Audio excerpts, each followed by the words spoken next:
আল্লাহ রাব্বুল আলামিন বলেন ফাইন্না মাআল উসরি ইসরান ইন্না মাআল উসরি ইসরা।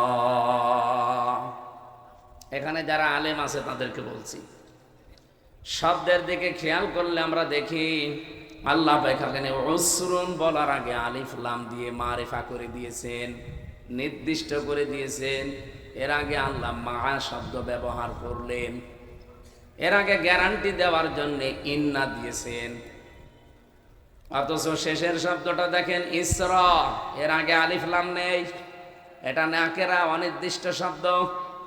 আমি তাফসিরে ফি জিলালিল কোরআন টিকার ভেতরে পেয়েছি, পৃথিবীর যতগুলো মুফাসসির আছে অন্যতম একজন মুফাসসির সৈয়দ কুতুব রহমতুল্লাহ আলাইহি জেলখানার ভেতরে কোন রকমের রেফারেন্স ছাড়া তিনি তাফসির লিখে পৃথিবীর মানুষকে তাক লাগিয়ে দিয়েছেন। আল্লাহ তাকে শাহাদাতের সর্বোচ্চ মাকাম দান করে। আরো জোরে বলেন আমিন। এই পৃথিবীতে যত তাফসীর আছে প্রায় 42টার উপরে আমার নজরে আমি দেখেছি, সবচাইতে ভালো লাগে আমার কাছে তাফহিমুল কোরআন ফি জিলালিল কোরআন।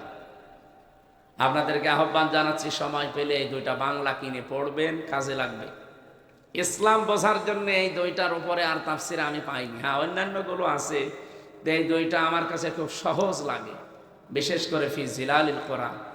তাফহিমুল কোরআনের ভাষাটা উচ্চাঙ্গের, এটা বুঝতে হলে আপনাকে কিছু যোগ্যতা লাগবে। আমি এখানে উসরুন আর ইসরা দিয়ে বোঝাচ্ছিলাম আল্লাহ তাআলা উসরুনটা নির্দিষ্ট, ইসরা নির্দিষ্ট করেননি।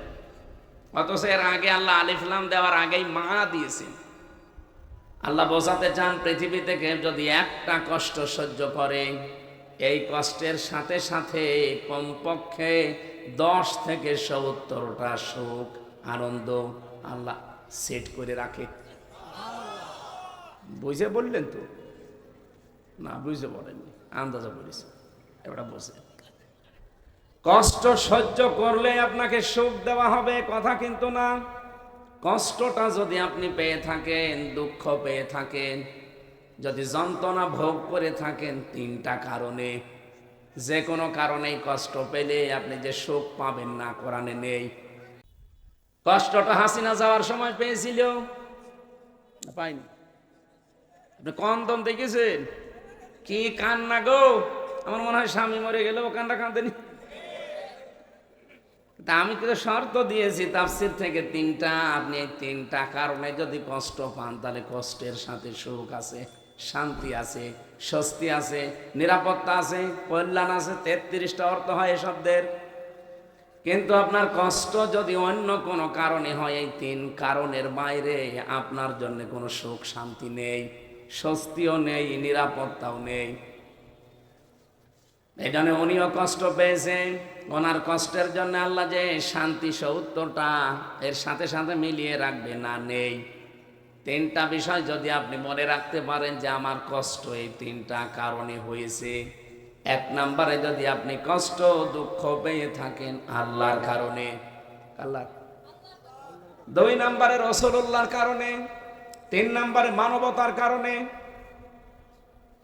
খুলনাবাসী, আপনি বিবেক দিয়ে বলেন তো, এখন যারা কষ্টে আছে, আজকে আনিসুল হককে তাড়া দিয়েছে কোর্টের বারান্দায়, এমনকি অনেকে থুথু মারছে, জুতা মারছে, এমনকি আমাকে ঘষি কিল ঘষেও দিচ্ছে। কষ্ট পায়নি? এরা এই যে কষ্টটা পাচ্ছে, এটা কি আল্লাহর জন্যে, রাসূলুল্লাহর জন্যে, মানবতার জন্যে? না। এখানে কষ্টের পর ওরা যে পরবর্তীতে সুখ পাবে, আনন্দ পাবে, কল্যাণ পাবে, কথা আমরা কোরআন হাদিসে পাই না। তো কোন মানুষ যদি 3টা কারণে কষ্ট পেয়ে থাকে, 1 নম্বরে আপনার কষ্ট যদি হয় আল্লাহর জন্যে। এই বাংলাদেশে এই 15.5 বছরে আমার মনে হয় অনেকে আল্লাহর জন্য আমরা কষ্ট পেয়েছি না? এই এলাকায় নেই কেউ কষ্ট পেয়েছি রাসূলুল্লাহর জন্যে, তার আদর্শকে পুরোপুরি মানতে গিয়ে আজ আমরা অনেকে কষ্টের ভেতরে ছিলাম। 3 নাম্বার, আমরা অনেকেই মানবতার জন্য কষ্ট পেয়েছি। কথা বলেন ঠিক কিনা? এই 3টা কষ্টের পরে মাস্ট বি দুনিয়া আখিরাত মিলে আপনার কপালে আল্লাহ 10 থেকে 70টা পর্যন্ত শান্তি জুড়ে দিয়েছেন, এগুলো আপনি পাবেন। সুতরাং আমরা 15.5 বছরে যারা কষ্ট করলাম এই 3টা কারণে, কোরআনের আয়াতে আমার 100% বিশ্বাস আছে। আপনার কত ভাগ? না 98%? 100% যদি আমরা পুরাপুরি বিশ্বাস করে থাকি, আপনি নিশ্চিন্তায় থাকতে পারেন, সামনে অবশ্যই আল্লাহ আমাদেরকে 10 থেকে 70টা শান্তি, সুখ, কল্যাণ দেবেই। আমি দেবেই শেষে হাসাই বললাম, কেন দেবে বলতে পারতাম না? কোরআনে কারিম আমাদেরকে আশা জাগিয়েছে। আমি আলেমদেরকে বলছি এবার, ওয়ালা তাহিনু ওয়ালা তাহজানু ওয়া আনতুমুল আ'লাউনা ইন কুনতুম মুমিনিন।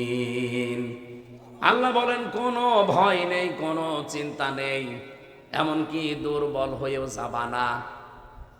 তাহিন মানে দুর্বল হওয়া, হীনমন্য হওয়া, ছোট হয়ে যাওয়া, আতঙ্কিত হওয়া, হতাশাগ্রস্ত হওয়া না। কোনো হতাশা যেন তোদের ভেতরে না আসে। কে বলছেন বলেন তো? এমনকি কোনো চিন্তাও যেন না আসে। ওয়ান্তুমুল আ'লাউনা, শব্দের দিকে খেয়াল করেন তো আলেমরা, শব্দটা ছিল ওয়া আনতুম আ'লাউনা। আ'লাউনার আগে আল্লাহ আলিফ লাম দিয়ে এটা মারেফা করে দিলেন কেন? আমরা যারা আরবি গ্রামার পড়ি, যারা বুঝি, দেখবেন মুবতাদা যদি মারেফা হয় খবর হবে নাকেরা। এটা আরবি গ্রামারের নিয়ম, বালাগাত মান থেকে এইটাই পড়ায়। অথচ আল্লাহ পাক এখানে খবর কেউ নাকেরা বানিয়ে দিয়েছেন। যারা গ্রামার লেখে আরবি তারা এখানে বোঝাতে চেয়েছেন, বিশেষ করে এটা তাফসিরে বাইজাবিতে পাবেন। আল্লামা নাসিরউদ্দিন বাইজাবি রহমতুল্লাহ আলাইহি তিনি বলেন, খবরও যদি নাকেরা হয় কোনো সময়, তাহলে ইফিদুল হাসরা, হসরের ফায়দা দেয়। বাংলা অর্থ দাঁড়ায় হবে। এ শেষে হর্ষাই লাগানো লাগবে আপনাকে, নয়তো আয়াতের ফুল অর্থ আপনি নিয়ে আসতে পারবেন না।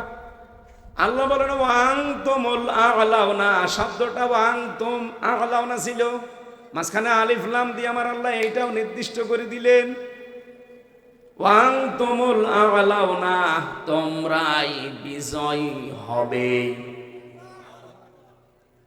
এই গ্যারান্টি কি মিথ্যা? বলেন।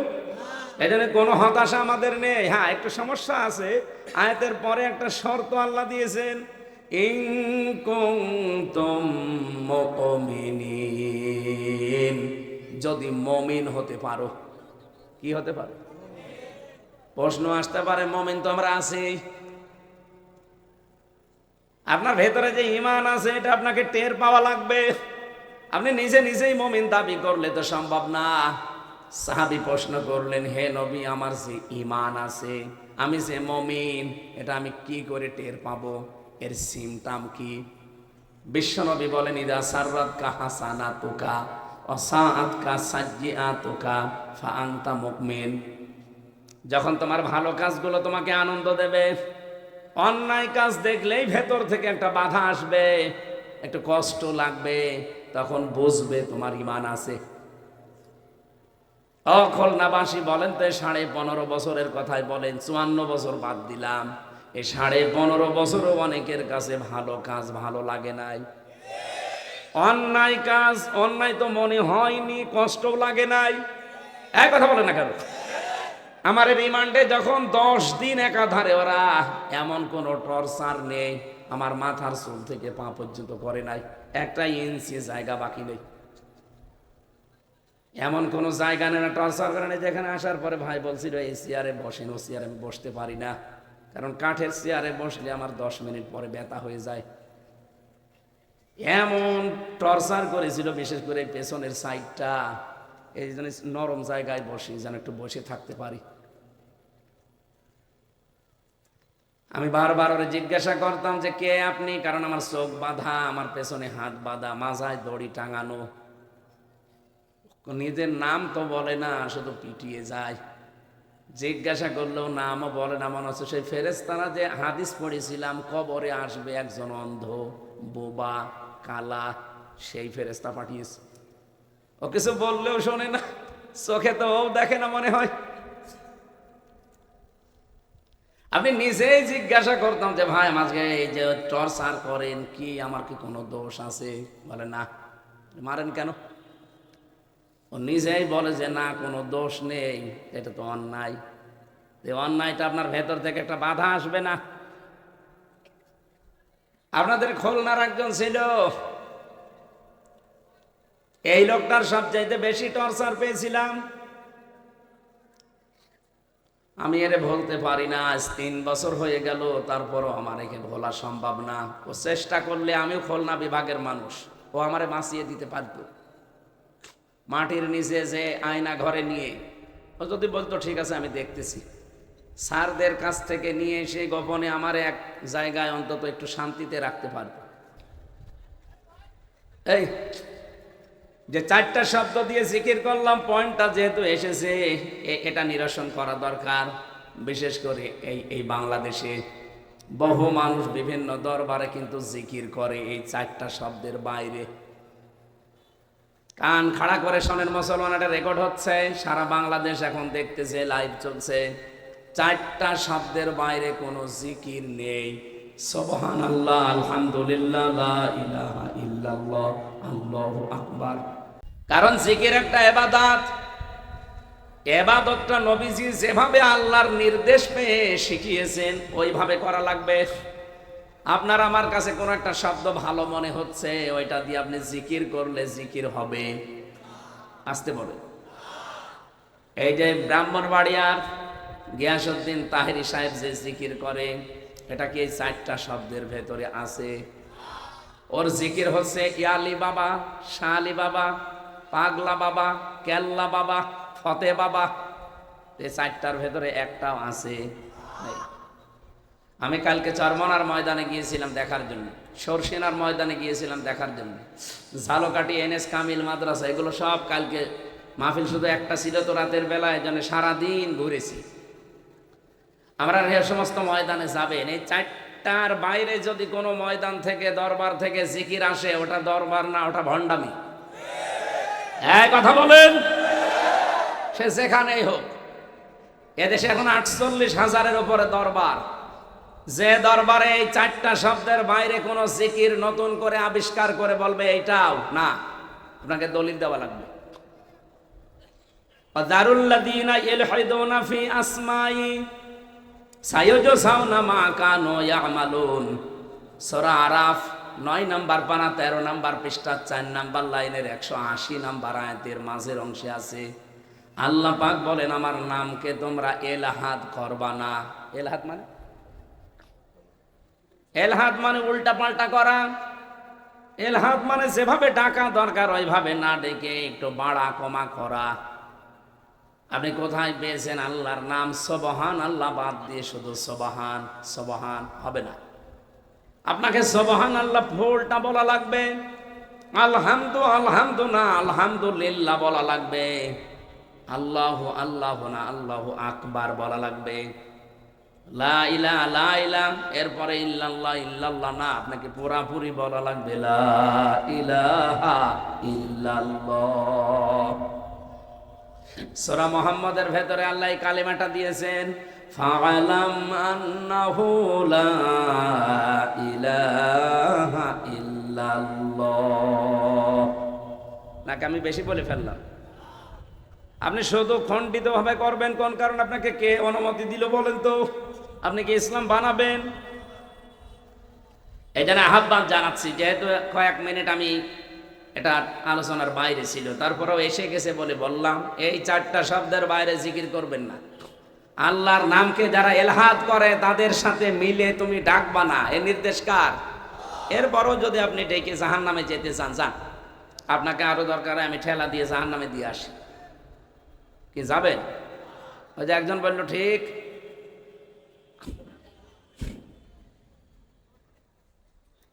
আমার ভাইরা, আমার যে কথা ছিল, আপনার ভেতর থেকে অন্যায় দেখার পরে যদি অনুশোচনা না আসে, বাধা না আসে, আপনি নামাজ পড়তে পারেন, রোজা রাখতে পারেন, হজ করে আসতে পারেন, আল্লাহর কসম আপনার ঈমান নেই।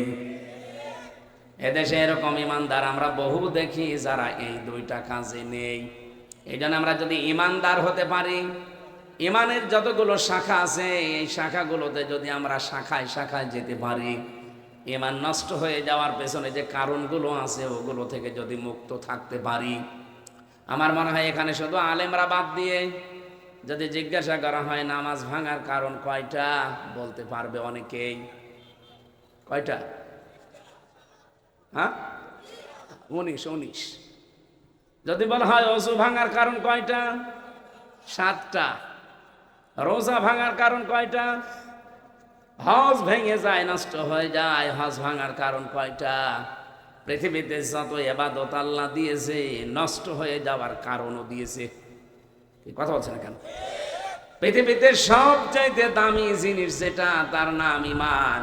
ইমান ওজো ভেঙে যায় 10টা কারণে, আমরা অনেকে জানি না। জানেন? তার ভেতরে 9 নাম্বার কারণে পাবেন আপনি, এই পৃথিবীতে যদি কেউ বিশ্বনবী বাদ দিয়ে অন্য কোনো মানুষের আদর্শকে ভালো মনে করে, তার ঈমান নষ্ট হয়ে যায়। আর এটা বাংলাদেশে আমার মনে হয় বেশি।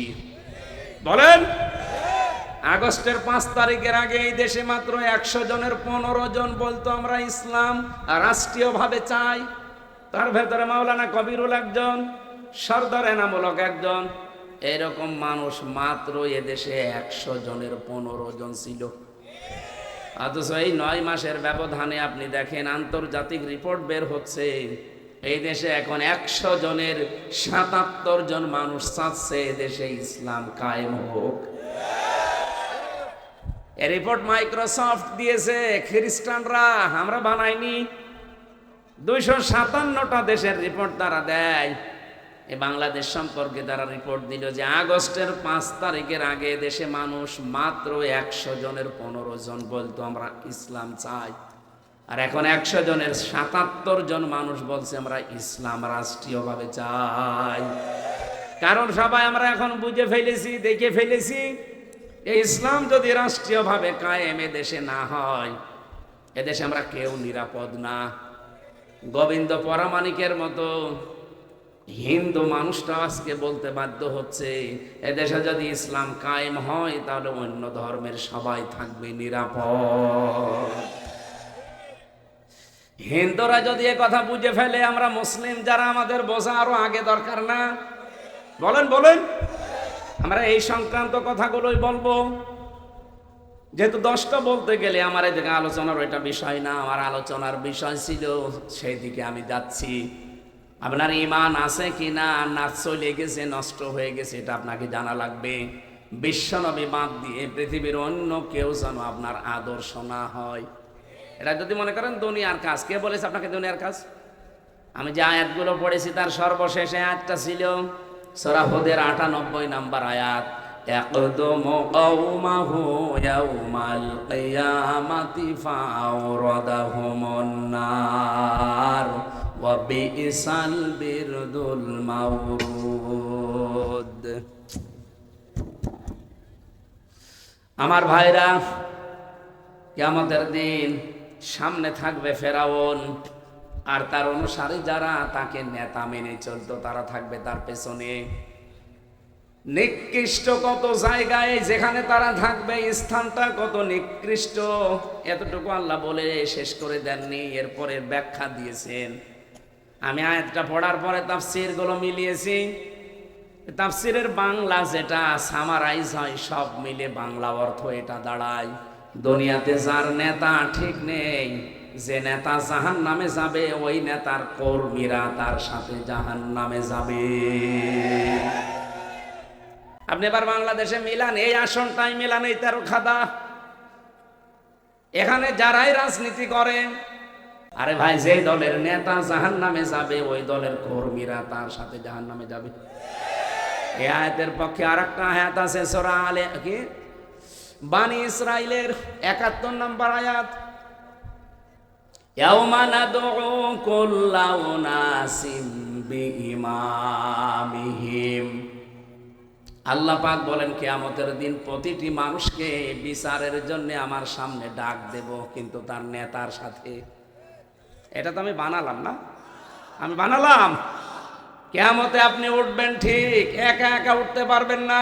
হ্যাঁ, কিয়ামতের প্রথম যে বিচারের ধাপ, বাংলাদেশেও বিচারের ধাপ আছে না? কয়টা? 4টা। এই দেশে আপনার এই খুলনাতে ম্যাজিস্ট্রেট কোর্ট আছে।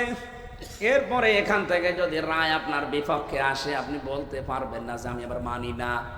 এতটুকু বলার ক্ষমতা অধিকার আপনার আছে যে আমি ন্যায় বিচার পাইনি, আমি একটু উপরে যাব। কোথায় যান? জজ কোর্টে যান খুলনায়। জজ কোর্ট থেকে আপনার বিরুদ্ধে যদি রায় আসে, আপনি বলতে পারবেন না যে আমি মানি না, তাহলে রাষ্ট্রদ্রোহী মামলা হবে। এতটুকু বলার ক্ষমতা আপনার আছে যে আমি ন্যায় বিচার পাইনি, আমি আরো উপরে যাব। কোথায় যাবেন? যান হাইকোর্টে যান। হাইকোর্ট থেকেও যদি আপনার বিরুদ্ধে বিচার আসে যে না আপনার ফাঁসি, আপনি বলতে পারবেন না যে রায় আমি মানি না। এতটুকু বলা যায় যে আমি ন্যায় বিচার পাইনি, আমি আরো উপরে যাব। আর একটা জায়গা আছে, কোথায়? Supreme court. সুপ্রিম কোর্ট থেকে বাংলার প্রধান বিচারপতি এখন যিনি, উনি যদি একবার রায় দিয়ে দেয়, শুধু আপনি না, আপনার বাপ না, এদেশের 18 কোটি মানুষ এই রায় মেনে নিতে বাধ্য। যদি আপনি না মানেন, দেশে থাকতে দেবে, হয় জেলখানায় দেবে, না দেশ থেকে তাড়িয়ে দেবে। এক কথা বলছেন না কেন? আমরা বাংলাদেশের বিচার ব্যবস্থায় সিস্টেম পেয়েছি 4টা। কিয়ামতের দিন আল্লাহ যে বিচার ব্যবস্থা সাজাবে, এখানে সিস্টেম থাকবে 3টা ধাপ।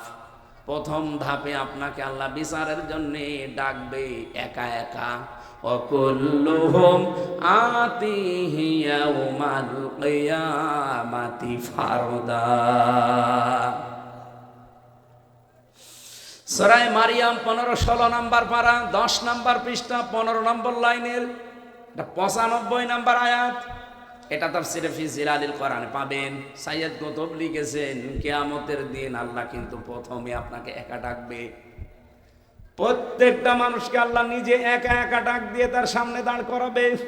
কমপক্ষে 5টা প্রশ্ন তো করবেই। মা তাজালু কদামা বানি আদম আবদি ইয়াউমাল কিয়ামাতি হাত্তা ইসালান খামসিন আন উমরিহি ফিমা আফনা ওয়া আন শাবাবিহি ফিমা আবলা ওয়া আমালিহি মিন আইনা ইকতাসাবাহু ওয়া ফিমা আনফাকাহু ওয়া আন ইলমিহি মাযা আমিলা ফি।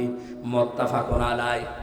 হাদিসের ব্যাখ্যা বলা আমার উদ্দেশ্য না, আমি এখান থেকে একটা শিক্ষা নিতে চাই। কিয়ামতের দিন প্রতিটি মানুষ আমরা উঠবো আল্লাহর সামনে প্রথম ধাপে। কয়জন করে? বলেন বলেন। আপনি একটু নিজেকে দাঁড় করান তো ওই জায়গায়। আপনি একা উঠবেন, কেউ আপনার সাথে থাকবে না। ফাইদা নফিখা ফিস সূর ফালা আনসাবা বাইনাহুম ইয়াউমাইযি ওয়ালা ইয়াতাসালুন।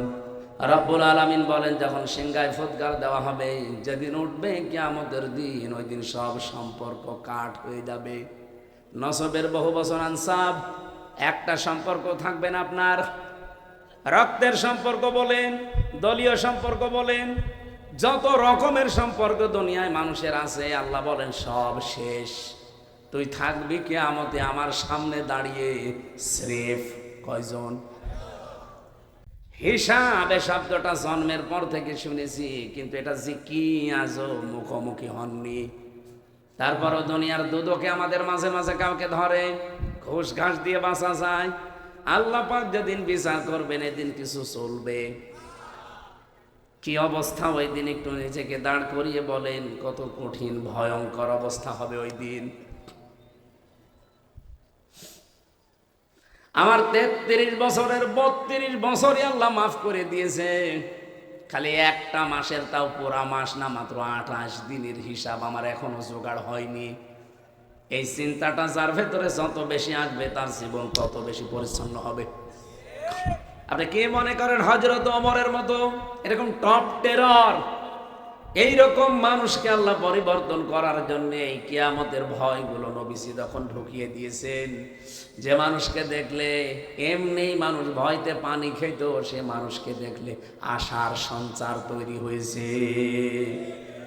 এই জন্য আমাদের উচিত এই দেশে আমরা এটা একেবারে 100% নিচের ভেতরে নিয়ে আসা। দ্বিতীয় সিস্টেম, এখানে আরেকটা বিষয় আমি বলি, অনেকে যেহেতু খুলনা বিভাগের মানুষ, আমরা সারা দেশে যাওয়ার চাইতে আমার খুলনা বিভাগের মানুষকে পরিশুদ্ধ করা দরকার আগে, কারণ এই বিভাগে আমার বাড়ি। কিয়ামতের দিন আগে কিন্তু আল্লাহ আমারে খুলনা সম্পর্কে জিজ্ঞাসা করবে। ওয়াংজির আশিরতাকাল আকরাবিনের ভেতরে খুলনা আছে নেই? আগে আমার নিকটতম যারা আছে তাদের, এরপরে তো চট্টগ্রাম। তা আমি খুলনা বিভাগের জন্য বলছি, কিয়ামতের দিন যেহেতু আপনি একা একা উঠবেন, কত মানুষ আমাদেরকে ধোকা দিয়ে বোকা বানিয়ে তাদের দরবার চালায় যে না কিয়ামতে আমার বাবা আছে, আমার দাদা আছে, অসুবিধা নেই। আল্লাহর কোরআনের আয়াতের সাথে পুরো কন্ট্রাডিকশন না? আল্লাহ বলেন কিয়ামতে তুই একা উঠবি আমার সামনে, আর আপনি বলছেন না। সুতরাং এই মিথ্যা কথা যারা বলেন মুখকে সংযত করবেন। আমার কথার অর্থ বোঝেন? কিয়ামতে কেউ আপনার সাথে উঠবে না, আপনাকে ওঠা লাগবে কয়জন করে। নিজের হিসাব আপনি নিজে মিলান। এতটুকু মিলাতে পারলেই তো মানুষ দুনিয়ার জীবনে পরিচ্ছন্ন থাকতে পারে। নবীজি বলেন মানিদ্দাআ মা লাইসা লাহু ফালাইসা মিন্না ওয়ালিয়াতাবাওয়া মাকআদাহু মিনান নার। মুসলিম শরীফের হাদিস। যেই জিনিস তোমার না, ওই জিনিস যদি নিজের দাবি করে নিজের আয়ত্তে রেখে দাও, যতদিন ওই জিনিস নিজের আয়ত্তে রাখবে ততদিন তুমি আমার উম্মত না। ফালাইসা মিন্না, নবীজি বলেন ওই দিন থেকে তুমি আমার উম্মত থেকে বের হয়ে গেলে। এই হাদিসটার দিকে তাকিয়ে আমি বাংলাদেশকে মিলিয়ে অনেক কিছু পেয়েছি। শব্দের দিকে খেয়াল করেন তো, মানিদ্দাআ মা লাইসা লাহু ফালাইসা মিন্না। আমি কি বলবো এটা? আবার নিজের দিকে টেনে নিয়েন না, অন্যের দিকে ছুড়ে দেবেন যে আমি এর ভেতরে নেই। যে জিনিস আপনার না ওইটা যদি নিজের আয়ত্তে নিয়ে নেন, আপনি কিন্তু 1 নাম্বার শাস্তি, ফালাইসা মিন্না। ওই দিন থেকে আপনি আর নবীর উম্মত নেই। বলেন তো, নবীর উম্মত যদি কেউ না হয় তার জন্য কবরে দেওয়া জানাজা দেওয়া যায়? আগস্টের 5 তারিখের পরে আমরা বাংলাদেশে বহু মানুষ দেখলাম তারা নবীর উম্মত থেকে বের হয়ে গেছে। যে জিনিস যার না জোর করে নিজের দখলে নিয়ে নিয়েছে। কেউ চাঁদাবাজি করে, কেউ ছিনতাই করে, কেউ দখলবাজি করে। আর নিচে নামবো? আর নিচে নামা লাগবে? ঠিক আছে, আর যাচ্ছে। এরপরও অনেকে বলে না আমি বুঝি নাই। এদিকে আসেন। এত বাংলা বলেও যদি আপনি না বোঝেন, আপনাকে বাংলায় হবে না। কে হাদিসের বাস্তবতা দেখলেন না? আগস্টের 5 তারিখের পরে কত কিছু অনেকে দখল করে নিয়েছে, নিজের নামে করে নিয়েছে। এমনকি যেই বউ আপনার না, সে বউ আপনার দখলে নিয়ে আপনি কাজ চালাচ্ছেন। এটা আমি বেশি বলি নাই ভাই, এ খুলনায় আছে। এই যে পরকীয়া প্রেম যারা করে, ওই বউ কি আপনার? অথচ নিজের বউ মনে করে তো আপনি 180 মাইল বেগে কাজ চালিয়ে যাচ্ছে। যারা পরকীয়া প্রেমে আছেন এই মুহূর্তে এই কাজ ছাড়া লাগবে। যারা যারা আছেন এই মুহূর্তে ওই নাম্বার ডিলিট করে দেন। করেন, এক্ষুনি তওবা করেন যে জীবনে যা করেছি আমি আর কোনো লাইনে নেই। কারা কারা এই পরকীয়া প্রেম ছেড়ে দেবেন? হাত তোলেন তো। কার সাথে লাইন তোমার? এই স্বেচ্ছাসেবক লাইন করেন। যারা করেছেন তারা আবেগে হাত তোলেননি তো, ছেড়ে দেবেন ভাই। অনেকগুলো শাস্তির কথা আছে পরকীয়া প্রেমের কারণে। কত সংসার আজ ভেঙে যাচ্ছে দেখতে পাচ্ছেন। 2-3টা ছেলে মেয়ে এরকম সুন্দর সুন্দর মেয়ে রেখে চলে যাচ্ছে অন্যের হাত ধরে আল্লাহর রাস্তায়। আমার মাঝে মাঝে আশ্চর্য লাগে ওই মেয়ে লোকটার উপর, ওই পুরুষের উপর, যে এত সুন্দর একটা মেয়ে রেখে ও যায় কি করিও।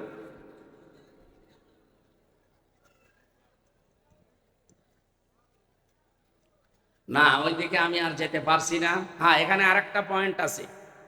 কোনো জিনিস যদি আপনারই থাকে, ওইটা যদি আপনি আবার ফেরত পান, আপনি মালিকানায় ছিলেন, ওইটা হাত ছাড়া হয়ে গিয়েছিল, ওটা আবার আপনি ফেরত পেয়েছেন, তাহলে এই হাদিসের যে শাস্তি, এই শাস্তির আওতা মুক্ত থাকবেন আপনি।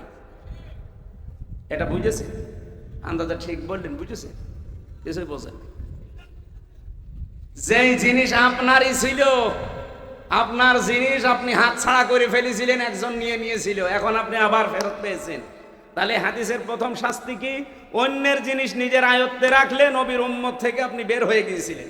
কিন্তু এখন আপনি আর বের হবেন না, কারণ জিনিসও আপনার, আপনি এখন ফেরত পেয়েছেন। এই যে ইসলামী ব্যাংক যাদের ছিল তারা ফেরত পেয়েছে। কি আপনি কি আমি কি বানিয়ে বলছি?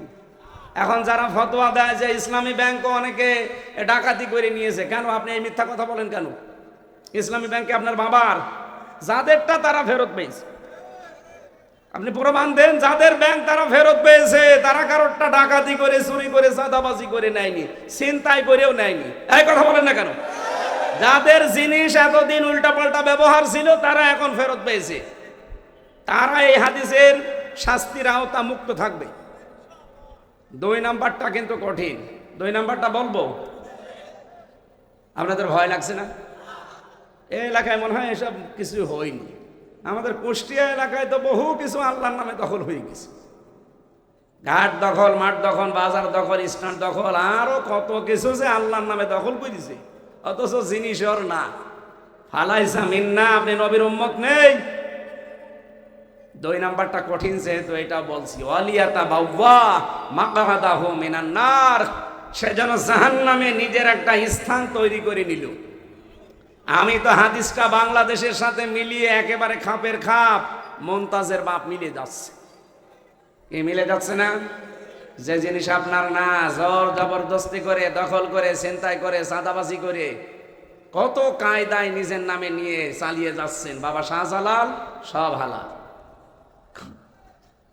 বারবার আহ্বান জানিয়েছে, আজকেও শেষ কথা বললাম, আগস্টের 5 তারিখের পর থেকে তার কাছে জানিয়েছেন ওটা ফেরত দিয়ে দেন। হ্যাঁ, কথা বলেন না কেন? হ্যাঁ, আপনারটা যদিও নিয়ে থাকে এর আগে ওইটা ফেরত পেয়েছেন, ওইটা ফেরত দেওয়ার দরকার নেই। কিন্তু যেটা আপনার না, জোর জবরদস্তি করে, দখল করে, চাঁদাবাজি করে, ছিনতাই করে, চুরি করে, বিভিন্ন প্রতারণার মাধ্যমে নিজের আয়ত্তে রেখে দিয়েছেন, কার জন্য রাখলেন? এখনো যদি চোখ বন্ধ হয়, এই মেয়ে আপনার কাছে দেবে, ও বড় হবে, ওই মাল আরো ব্যবহার করবে উল্টাপাল্টা কাজে, আর আপনার কবরে ফিলাক্সি লোড হয়ে বিকাশ হয়ে যেতে থাকবে। এখন যদি বলেন হুজুর আমার বিকাশ নাম্বার খোলা নেই, এমনি খুলে যাবে, ও খোলা লাগবে না। আপনি যে অবৈধ মাল দুনিয়া এভাবে রেখে গেলেন, এই অবৈধ মাল রাখার কারণে একদিকে আপনার শাস্তি তো হচ্ছেই, 2 নাম্বারে যাদের রাখলেন এরকম সন্তানাদি, এরা তো এই মাল আরো অবৈধ কাজে ব্যয় করবে, ওগুলো আরো ডবল শাস্তি হয়ে কবরে কিয়ামত পর্যন্ত যেতেই থাকবে। এরকম পাগল দুনিয়ায় কেউ আছে? নেই? আছে মানে আমরাই। কত মানুষ এখানে আল্লাহর ওলি বসে আছে দখলদার, এমনকি সুদের টাকা ছেড়ে রেখেছে। 1000 টাকা ছেড়ে দেয়, মাসে মাসে 100 টাকা বেশি পায় না। এটা মনে হয় এই এলাকায় নেই। এটা মায়ের সাথে জেনা করার গুনাহ হবে। যারা ছেড়ে রেখেছে, আমি জানি এখানে হয়তো এমন মানুষ থাকতে পারে, এ ওয়াজ শুনি যে সুদের টাকা তুলবে না। ভাই ছেড়ে দিন এটা। আমার ভাইরা, কিয়ামতের যে দৃশ্য নিয়ে এসেছিলাম, প্রথমে আপনি একা আসবেন, কেউ আসবেন আপনার সাথে। সুতরাং সবকিছু বাদ দিয়ে নিজের জীবনটা মিলান, হিসাবের জন্য প্রস্তুতি নেন। 2 নাম্বারে কিয়ামতে এবার আর আল্লাহ একা ডাকবেন আপনাকে। ওই যে সূরা বানী ইসরাঈলের 71 নাম্বার আয়াত, কিয়ামতে আপনি উঠবেন ঠিক, কিন্তু আল্লাহ আগে ডাকবে আপনার নেতাকে। ইয়াউমা নাদউ কুল্লা উনাসিন বিইমামিহিম, আগে ডাকবে আপনার নেতা, এরপরে আপনি। খুলনাবাসী বিবেককে এবার কাছে লাগিয়ে বলেন, আপনি যার পেছনে আছেন, যার পেছনে স্লোগান দেন, ভোট করেন, যাকে দেবেন বলে আপনি নিয়ত করে আছেন, এই লোকটা যদি কিয়ামতের দিন আপনার সামনে ওঠে, আপনার কি মনে হয় যে আল্লাহ আপনাকে মাফ করবে?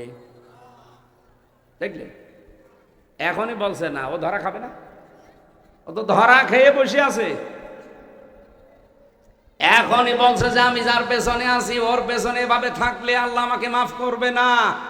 এখনই আপনার বিশ্বাস আছে যে করবে না, তাহলে এই মুহূর্তে পাল্টান। কিন্তু আমার বিশ্বাস, আমি যার পেছনে আছি, তার যে চরিত্রের মাধুর্যতা, তার যে আমানতদারিতা, তার যে ইবাদত আমি নিজে দেখেছি।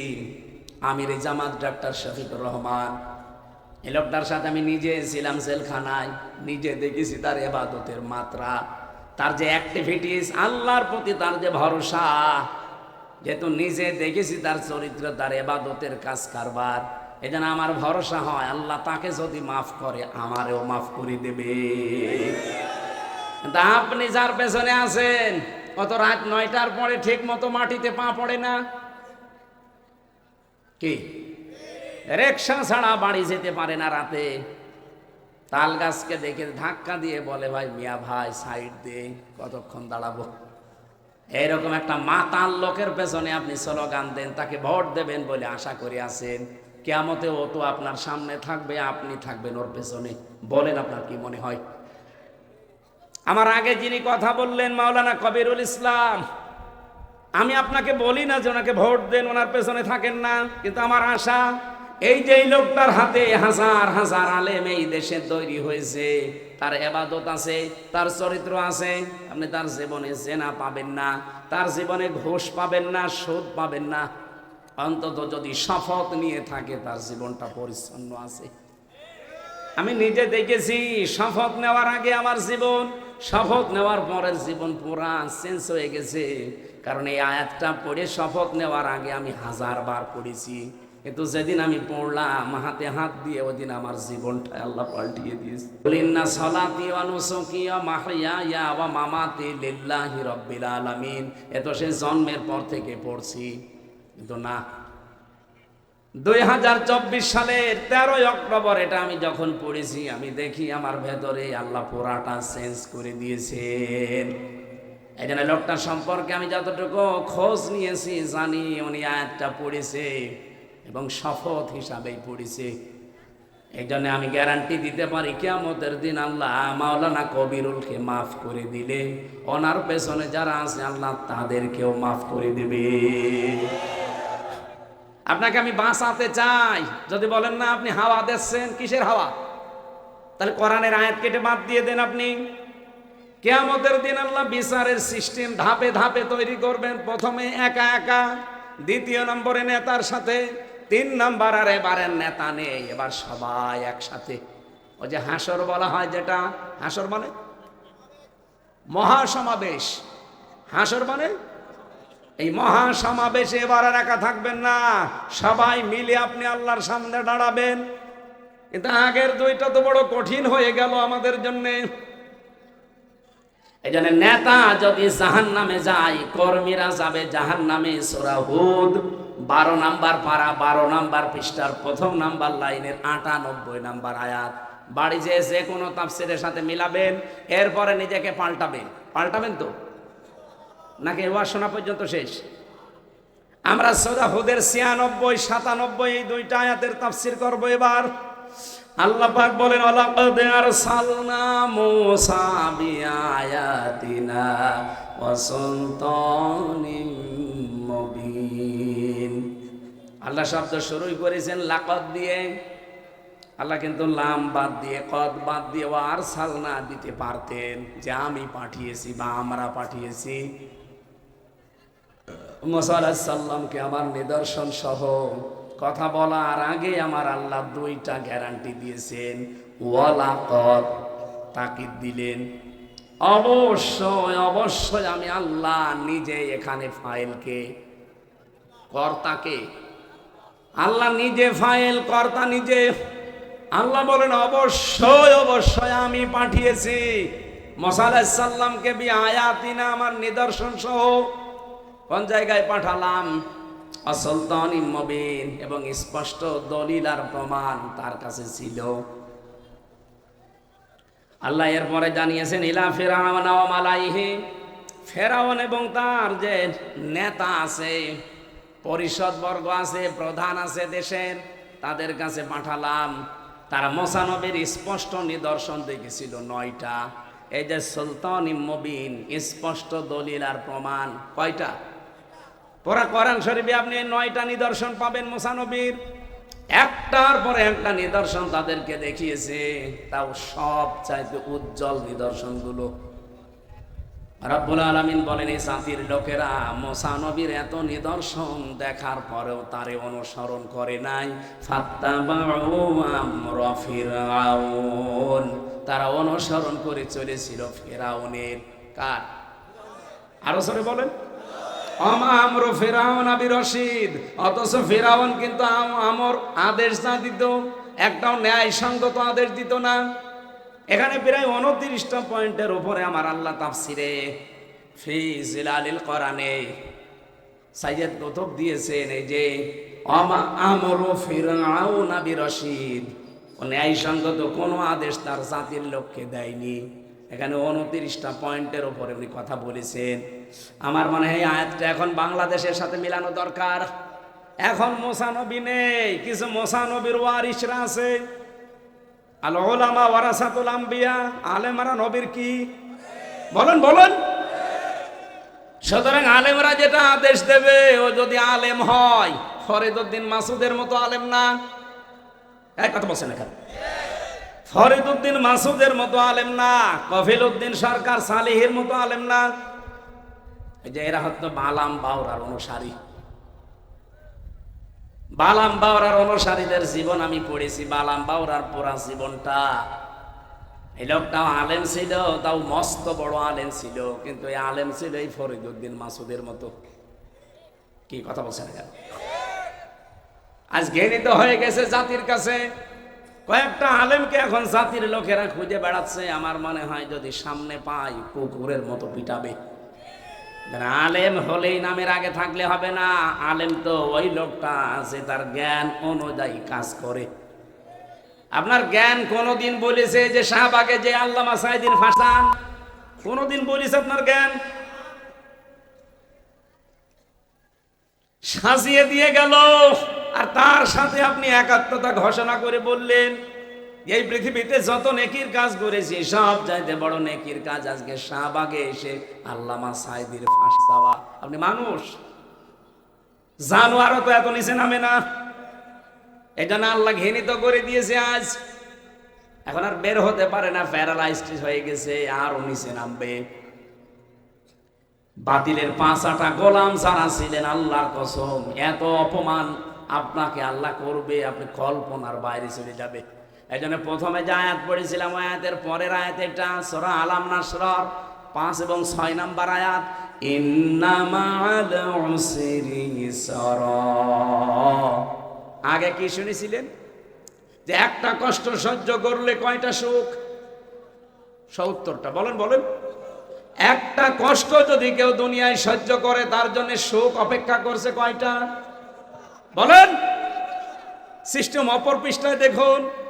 একটা সুখ যদি কেউ দুনিয়াতে ভোগ করে, আর সুখটা যদি হয় অবৈধ সুখ, একটা সুখের কারণে কমপক্ষে 70টা দুঃখ আপনাকে আল্লাহ দেবে। এই জন্য মার পরে এই শব্দটা আছে। তাহলে আমরা আয়াত থেকে বুঝলাম শুধু কষ্ট পেলেই সুখ পাবেন তা না, সুখ পেলেও কষ্ট পাওয়া লাগবে। আজ এই 15.5 বছরে যারা বিভিন্ন কায়দায় সুখ পেয়েছেন, বলেন তো হাসিনায় 15 বছরে সুখ পায়নি? এক কথা বলা লাগবে। এই সুখগুলো কি বৈধ সুখ না অবৈধ? আরো জোরে বলেন। এই অবৈধ সুখ যারা যারাই পেয়েছেন তার সাথে লিখে নিতে পারেন কোরআনের আয়াত। আপনার দুনিয়া আখিরাত মিলে 70টা দুঃখ আল্লাহর সাথে লাগিয়ে রেখেছেন। আপনারা বিশ্বাস না করলেও আমি করি। এই জন্য হাসিনার কোনো মিশন সফল হচ্ছে না। অন্তত এই 15 বছরে যদি 50টা সুখ পান, সুখগুলো বৈধ ছিল না অবৈধ? এক একটা সুখে শাস্তি কয়টা? আরো জোরে। 50টায় কয়টা হবে? ক্যালকুলেটর লাগবে মানে 3500। 3500টা কষ্ট, দুঃখ, অপমান, অপদস্থ, অকল্যাণ আপনার দুনিয়া আখেরাত মিলে আল্লাহ দেবে। এরপরে তো চট করে ঢুকে পড়বেন নাকি? আপনি এখনই যদি বলেন আমি চট করে ঢুকে পড়বো, তো এই কষ্টগুলো নেবে কে? এগুলো যদি না নিয়ে আপনি ঢুকে পড়েন তাহলে কোরআনের আয়াত মিথ্যা হয়ে যাবে না? আর আমরা যে 15.5 বছরে 3টা কারণে কষ্ট পেয়েছি, যারা আল্লাহর জন্যে, রাসূলুল্লাহর জন্যে আর মানবতার জন্যে, তাদের কপালে তো মাস্ট বি মা'আল উসরি ইসরা। একটার জন্য 70টা। 50টা কষ্ট যদি সহ্য করি 15 বছরে, 3500 সুখ শান্তি আমরা এই দুনিয়ায় দেখতে পাবো। আর বাংলার এই 96% মুসলমানের দেশে আমরা সবচাইতে বড় সুখী হব, শান্তি পাবো তখন যখন দেখবো 56,000 বর্গ মাইল আল্লাহর কোরআন দিয়ে চলছে। এটা আপনারা দেখতে চান না? কারা কারা চান দেখি? লিল্লাহি তাকবীর।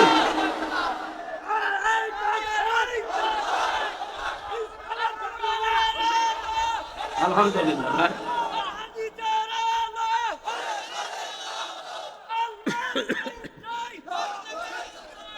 সম্মানিত ভাইরা, এরকম পরিবেশ আল্লাহ কিন্তু ইন্না মাআল উসরি ইসরার পরে তৈরি করে দিয়েছে। এখন যদি হাত ছাড়া করে ফেলেন, আগামী 100 বছরে এই সুযোগ আর আসবে না।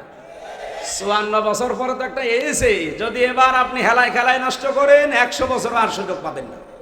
আমরা চাই সামনে 300 এমপি হবে, 151 জন যেন অধ্যক্ষ কবিরুল ইসলামের মতো মানুষ কোরআন বুকে নিয়ে সংসদে যেতে পারে। এটা চান না আপনারা? এটা যদি কারো কাছে রাজনীতি মনে হয়, হ্যাঁ এটা আমার রাজনীতি।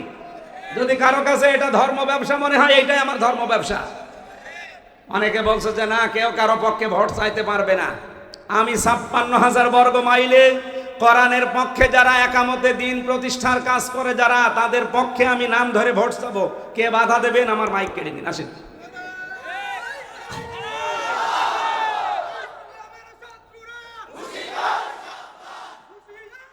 ঠিক আছে না ভাই, অনেকে উল্টাপাল্টা কথা বলেন যে না এগুলো চাইতে পারবে না। আপনার কথা মতো চাইতে পারবে না মানে? কোরআন আমারে নির্দেশ দিচ্ছে, ইন্নাল্লাহা ইয়ামুরুকুম আন তুআদ্দুল আমানাতি ইলা আহলিহা।